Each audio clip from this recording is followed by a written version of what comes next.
विद्यार्थियों के लिए परीक्षा की दृष्टि से उपयोगी वन लाइनर कक्षा 10वीं के लिए, जो कि सत्र 24-25 परीक्षा में उपयोगी रहेगा, उनके लिए विज्ञान विषय का ये वन लाइनर लायक लेके आया हूँ। और इसमें पाठ 1 से रासायनिक अभिक्रियाएं एवं समीकरण। रसायन शास्त्र में इसमें पहला प्रश्न लेते हैं, रासायनिक अभिक्रिया संपन्न होने की पहचान क्या है।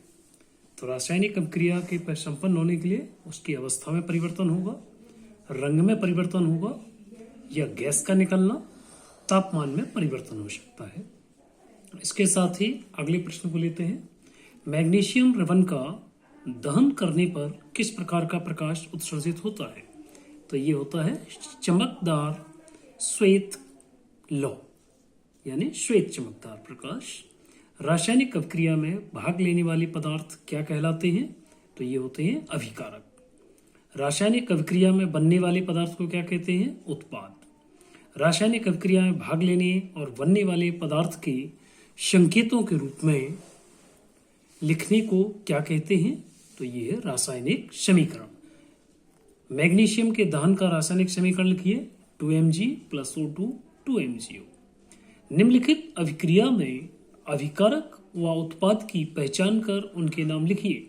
तो इसमें आपको उत्पाद और अभिकारक को केवल पहचानना है। 2Mg + O2, 2Mg यानी मैग्नीशियम, और O2 यानी ऑक्सीजन से ये क्रिया कर रहा है और बनेगा 2MgO, मैग्नीशियम ऑक्साइड।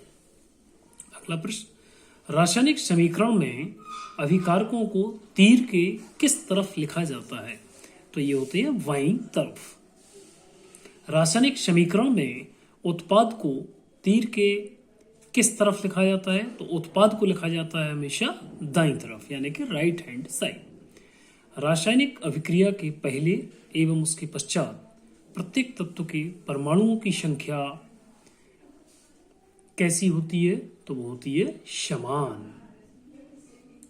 निम्नलिखित शब्द समीकरण के लिए संतुलित रासायनिक समीकरण लिखिए। तो ऐसा यदि कोई प्रश्न आता है तो उसमें आपको उसके समीकरण को संतुलित करके लिखना है, जिसमें है जिंक + सल्फ्यूरिक एसिड, ये भाषा के रूप में लिखा हुआ है, और बनेगा इससे जिंक सल्फेट और हाइड्रोजन। तो यहाँ आपको जिंक का सूत्र लिखना है, Zn + सल्फ्यूरिक एसिड का H2SO4, और तीर लगा हुआ है, तीर लगा देंगे आप, और जिंक सल्फेट का ZnSO4 प्लस हाइड्रोजन का मतलब H2। ये आपका इस प्रश्न का उत्तर होगा। अगला प्रश्न रहेगा, निम्नलिखित रासायनिक समीकरण को संतुलित कर लिखिए भौतिक अवस्था संकेत सहित। तो इसके लिए आप लिखेंगे Fe + H2O = Fe3O4 + H2, और इसको समीकरण को संतुलित करने के लिए 3Fe + 4H2O = Fe3O4 + 4H2। इस प्रकार से ये संतुलित हो जाएगा। अगला हम लेते हैं,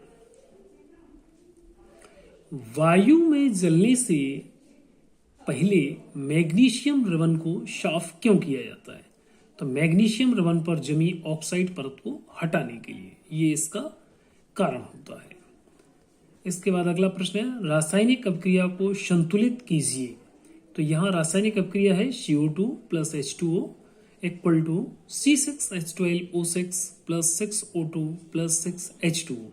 ये एक्चुअली आपका प्रकाश संश्लेषण का समीकरण है, जो कि बच्चों लोग आपको बहुत तरीके से इसको याद भी रखना होगा, ये अधिकांश पूछा जाता है।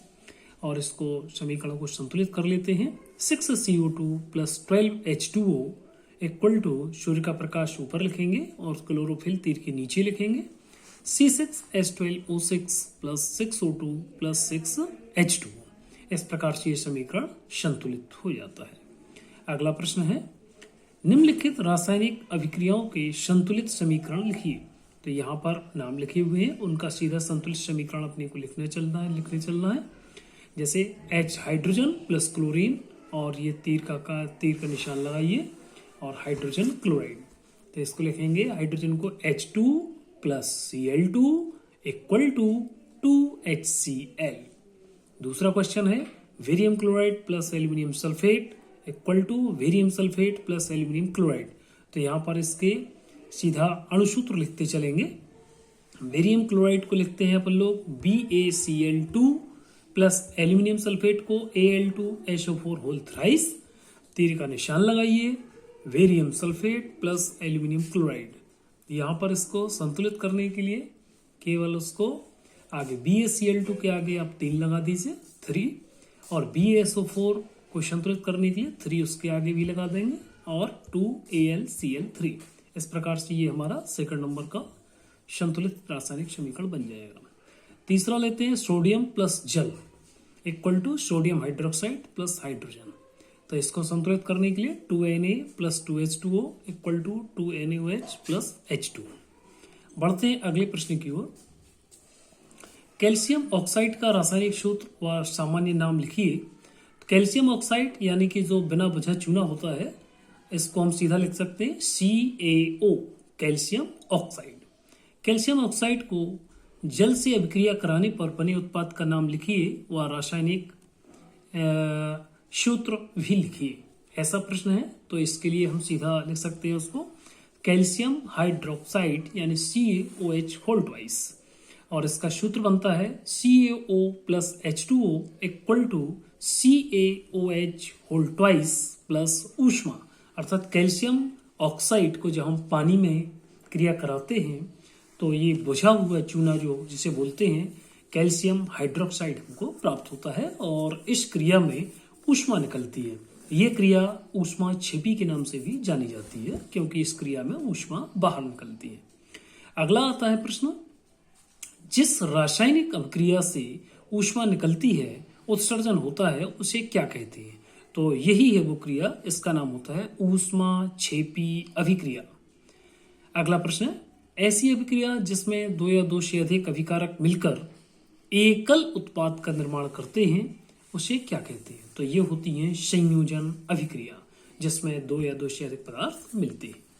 अगला है संयोजन अभिक्रिया की परिभाषा लिखिए। तो परिभाषा में भी आप यही लिखेंगे, जब 2 या 2 से अधिक अभिकारक मिलकर एकल उत्पाद बनाते हैं तो उसे संयोजन अभिक्रिया कहते हैं। अगला प्रश्न है, रासायनिक अभिक्रियाओं के प्रकार लिखिए।